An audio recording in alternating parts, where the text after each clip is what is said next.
C'est le bruit qu'ils rêvaient d'entendre, des médailles en nombre qui s'entrechoquent, 16 au total, après une compétition hors norme.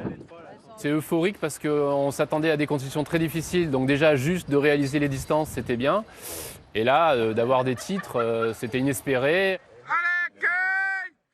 Le club de Nice est revenu avec de l'or, de l'argent et du bronze. Les championnats du monde en eau glacée se sont déroulés il y a 10 jours en Finlande avec une eau en dessous de 0 degré.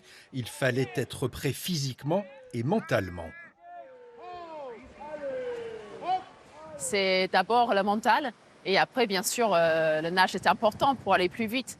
Mais c'est tout d'abord rentrer dans l'eau qui est compliqué parce qu'à ces températures-là, et là en Finlande, c'est vraiment la première fois où on a eu l'eau glacée avec une piscine qui était coupée dans la glace.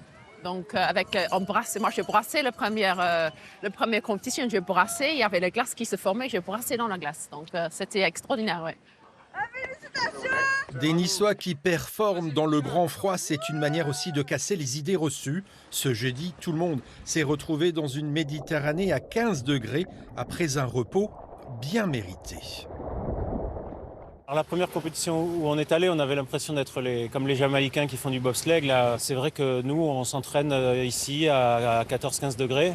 Et puis on se retrouve d'un coup confronté à une eau à 0 degré. On n'est pas préparé à ça, on ne sait pas si on va y arriver. Finalement, les nageurs de l'extrême niçois ont montré que tout est possible dans une discipline qui pourrait faire partie des épreuves des JO d'hiver de 2030.